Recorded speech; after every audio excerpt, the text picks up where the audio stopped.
It's Richard from Funfit Adventure. We've just arrived in Lucinda today, which is about an hour and a half north of Townsville and in Queensland. And we're here because we want to walk the Thorsborne Trail, which is on HinchinBrook Island. And HinchinBrook Island's a national park, so only allows 40 people to be on the island at any one time to undertake this hike. So this is something that we've been wanting to do for a little while. And so we've had to sort of plan this in and get here. And what we thought we would do is share a video of the logistics to sort of do this backpack expedition and how what we found and the information we found along the way. It's been a little bit difficult to try and piece together all the bits of information of where to go from and what we need to do to do this hike. So just a couple of things on the planning side. Really you need to sort of plan well ahead, because you need to get your permit from national parks, and you can't book it online. You have to actually phone the National Park Service, and they will book the permit and also the campsites. And you know, people do it in 3 to 5 days is what they recommend. We're going to do it in 4 days. Other people do it in a little bit longer, even over the 5 days. But we're going to stick to the middle, go for the 4 days, and see how that goes. And we'll keep a little video log along the way and do a little video each night and see how the walk's gone each day and what the campsites are like on the island, and we'll piece all that together when we get back and share it with you. And we'll also share on our blog review all of the information on how you go about booking this. And the next thing you really need to think about is how to get there. So we're using Absolute North Charters, and it's John from Absolute North Charters who's taking us across there tomorrow. Great little company based in Lucinda, and certainly a great base to do the walk from. And we'll head up to the north side of the island tomorrow, which is about an hour on the ferry, and then we'll get dropped off, do the walk from north to south, and then on the south side John will pick us up, and it's about a 15-minute ride back across into Lucinda, and then we'll have another night in Lucinda and then head off again. So what we thought we'd do is show you around where we're staying tonight. So you can see in the background here we've got the dock trailer, and we decided that we'd spend the night tonight in the Lucinda fishing lodge. We thought that would be a much better base for us. It means we can sort out all the gear, get the backpacking gear, the rucksacks packed, and get ready to go for an 8 o'clock start in the morning. So you can see we're parked up in a nice big space here. The guys at the fishing lodge are used to people coming with boats, and of course you could bring your trailer, your caravan, plenty of space in the car park. We're actually able to leave the trailer here while we head off onto the island for 3 nights, and then we'll come back and stay for another night in the fishing lodge. So let's show you around and see what we've got here. So there's a number of apartments on either side in the fishing lodge, all self-contained, and nice little jetty out the back. You've got your barbecue area, a little picnic area out the back here, and lots of facilities if you are coming fishing. Works really well, but it's also a great base to use if you're coming out to do the Thorsborne Trail like we are. Now in the morning, we just had a chat with John from Absolute North Charters, and he's going to pick us up from the jetty at the bottom here, which is brilliant, and then we'll head across. You can see the island in the distance. We'll head across to HinchinBrook Island, so and then head across to the north side, walk to the south, and then we'll come back around in 4 days' time. So this is our base for tonight. So go and have a little look around. So let's go and have a little look inside.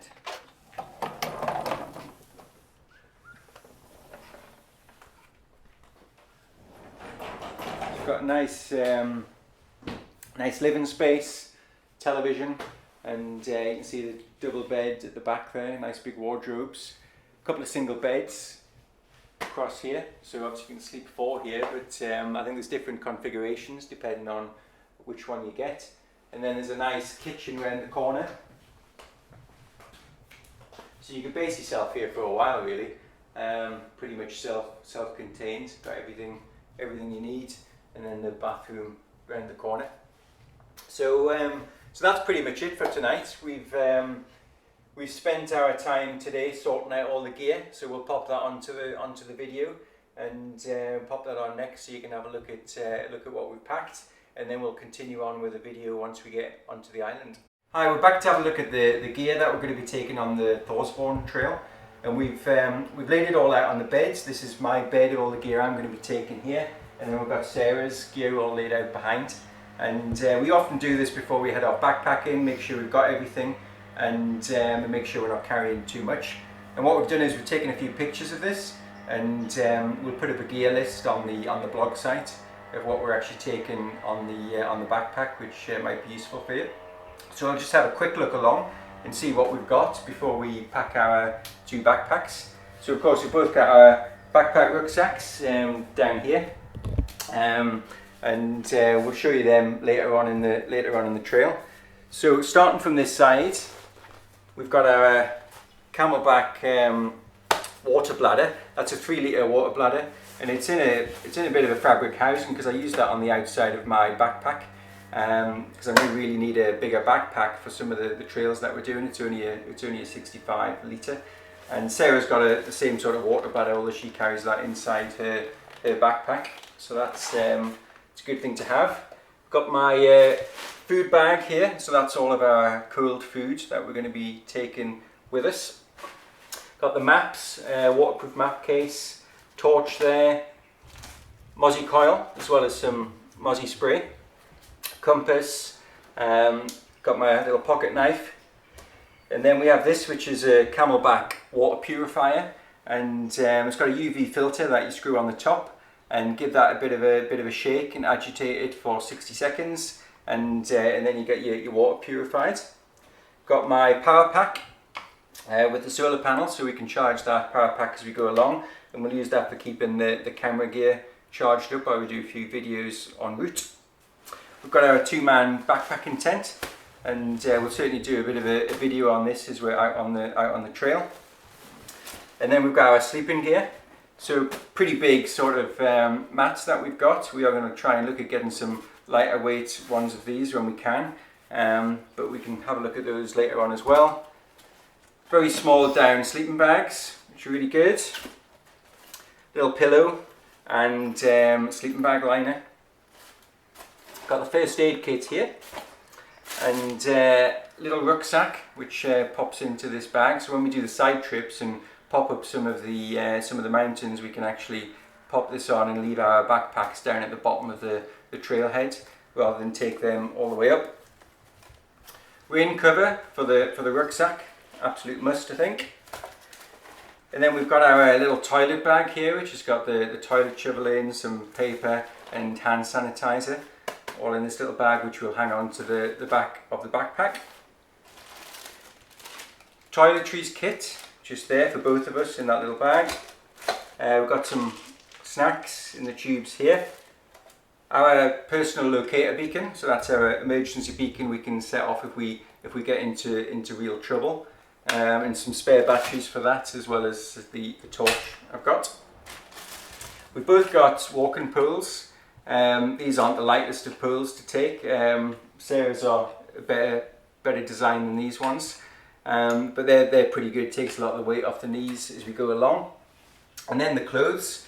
So clothes wise, got some gaiters here, Paramo gilet overlay that we've got there, and my Paramo lightweight waterproof. 3 pairs of socks. So the trail is 4 days, but I always find socks really important to keep the socks changed and save any blisters. Couple of short sleeve base layers for the days. I've got a windproof layer for the evenings and to stop the mozzies biting, and also another base layer, long sleeve base layer here in case it gets a bit cold. Got the cap to keep the sun off, and walking shorts, walking trousers. Little hats for when it gets chilly in the evenings. Board shorts for a bit of swimming in the fresh water, hopefully. Towel, and three pairs of pants. So that's pretty much all the gear that'll go into my rucksack. Sarah's got a few little different things. I won't go through the same items. Very similar in the terms of clothes that she's got. She's got her different walking poles there. For our cooking, we've got the jet boil unit, which is here. A couple of gas cylinders, and Sarah's got the cooking equipment and plates and bowls in here. But everything else is fairly similar, apart from the Sarah's carrying the dry food bag, which is a bit bulkier. But that's pretty much it. That's a whistle-stop tour of the gear, and certainly we'll put that list up so you can see what we've got, and we'll get this all packed away into our rucksacks now.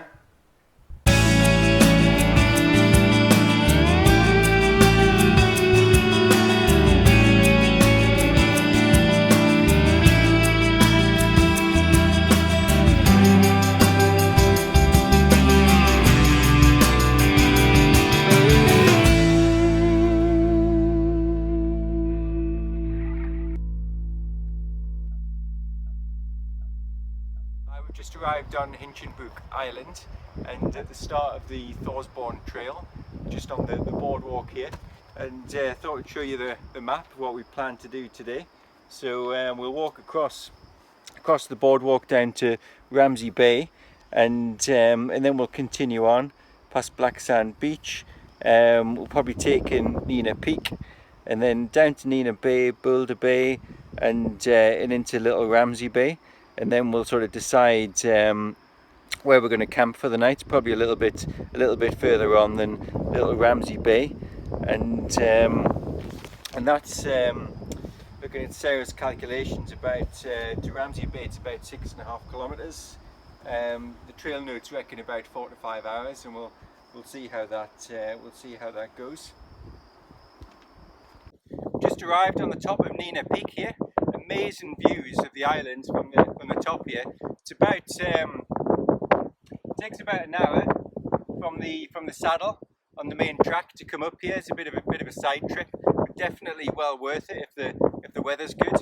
It's and we took it reasonably easy, and we were chatting with a couple of other people on the way up. So that's about an hour from leaving the backpacks down on the saddle. And we've just brought we've got these great little day packs that wrap up just to a tiny little sausage from sea to summit, and we just whip these out and get some snacks and some water in, and then head off on the side trips. These are really handy to have if you want to take some things with you. So this is the top of Nina Peak, and now we're going to head back down to the saddle, down to Nina Bay, and probably grab some lunch down there, and then head onwards.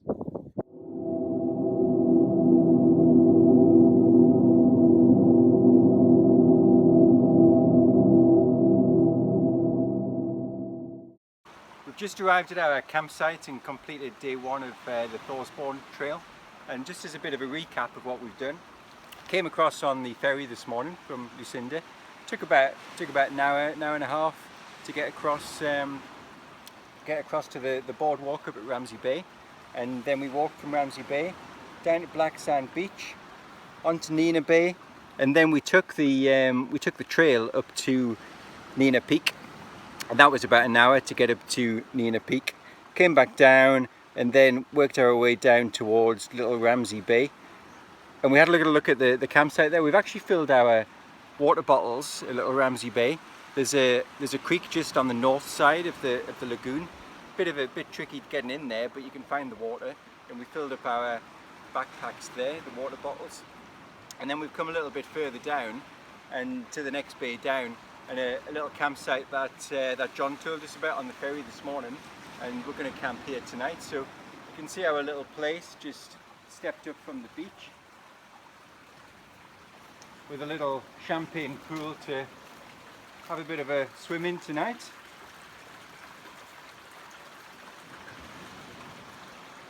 So yeah, so we've done about, what was it today, Sarah? How much? It was 10k with the offshoots, yeah. About 10k, 10.6 altogether. 10.6.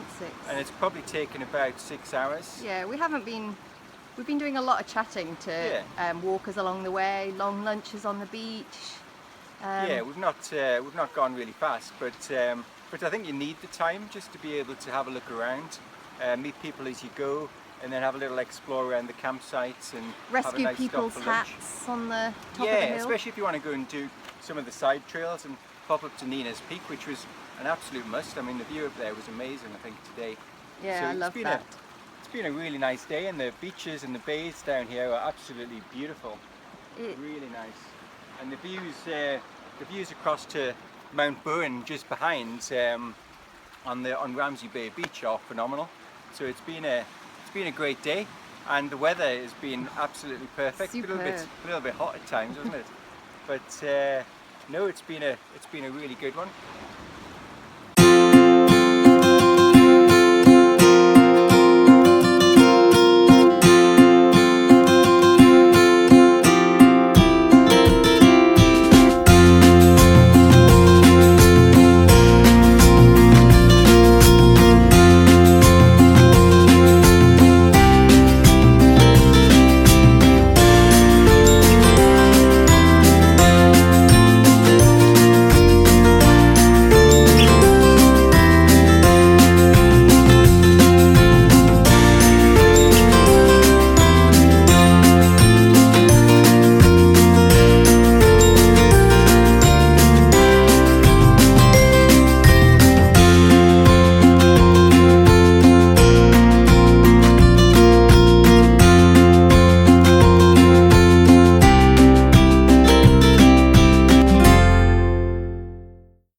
Just arrived at Zui Bay. I'm just walking along now to the campsite. It's taken us about 4.5 hours. Yeah. And that was including popping down to Banksia Bay. Certainly worth a little side trip down. So I'm heading along to the campsite now. I'm going to set up camp and then head up to Zui Falls, collect some water for the rest of the night, and also hopefully have a swim. We'll see how that goes.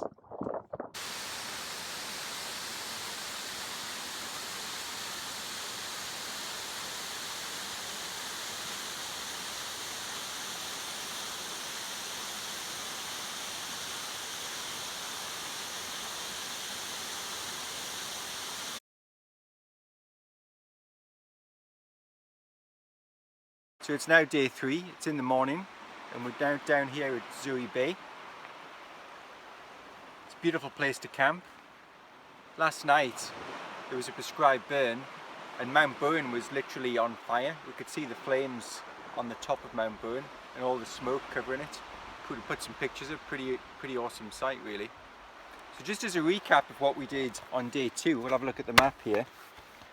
Most people will camp a little Ramsey Bay or Banksia Bay. There is a beach creek crossing just south of Little Ramsey Bay, and at high tide you can't actually cross that, it's going to be flooded. So that sort of makes your decision on which campsite you're going to stay at, whether it be Little Ramsey or Banksia. We went down to Banksia yesterday and it's a beautiful little spot, just no toilets down there or drinking water, so you need to collect that on the way in. So then we continued on and we got to North Zui Creek, Fan Palm Creek. There's a lot of swamps in this section, a lot of water underfoot, a lot of creek crossings, but it's quite a pleasant walk through the rainforest, but it is probably quite a long section of all the days. It takes quite a long time to get through. And then we popped out at Zui Bay, and we popped out somewhere down just the middle of Zui Bay, just down there. And as you walk up Zui Bay, there's a couple of little cutouts in the mangroves for campsites. There's one just down from us. There's the one we are camping in. We'll go and have a look at that. And then if you go around the corner on the south side, you'll find the sign for Zui Bay, and also a lot of campsites, and also the toilet block which is around there. So let's have a look at the campsite.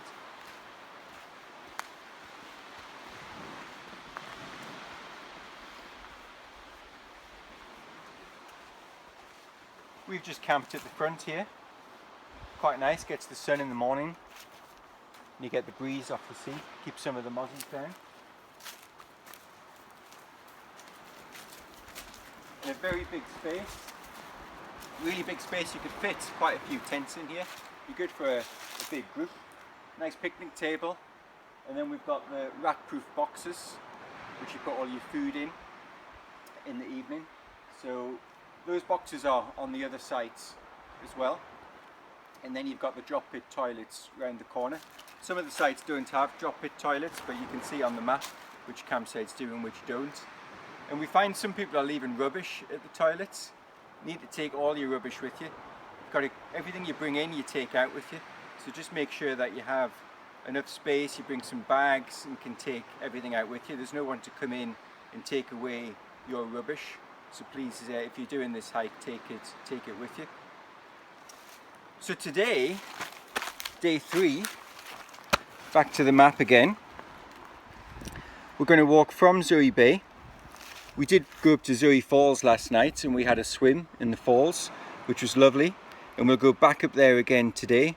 We'll pass by Zoe Falls and then we'll carry on, and we're going to camp tonight at Mulligan Falls. And also we'll take the side route and have a look down at Sunken Reef Bay as we go along. So we'll probably do a little video either at Sunken Reef Bay or down at Mulligan Falls when we get there tonight.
Standing at the base of Mulligan Falls. We arrived here yesterday afternoon and we jumped straight in for a bit of a wash and a splash about in the water. We came up from Zoe Bay, so such a beautiful day yesterday. That was day 3. We climbed up from the beach to the top of the waterfall where there is amazing pools that you could swim in, and we certainly spent a long time up there that morning. The walk is really varied, sort of very open and then through the brush. There's such a beautiful sort of scenery, vegetation with views across the Magnetic Island and the Palm Islands. So we're now about to start day 4, which is our short day, and we've got until 1 o'clock before John picks us up on the boat. So in a minute I'm going to take you around the campsite that we were staying at last night, so we'll catch up there.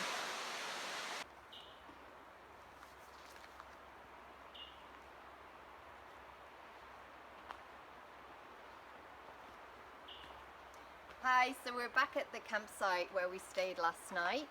As you can see, we've got the big Agnes up. There's a rat-proof box here as well, which is really handy.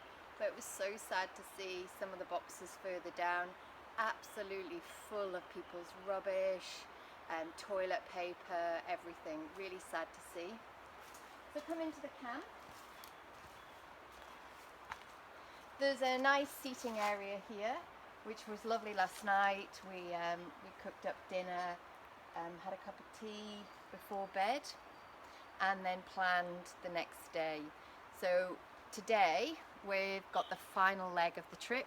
So it's a 7.5 kilometre hike. It's expected to take about 2.5 hours, with the first 2.5k coming down here to the beach, and then we've got a 5k beautiful walk with a few creek crossings along the beach. We're expecting John to be there at 1 o'clock to pick us up.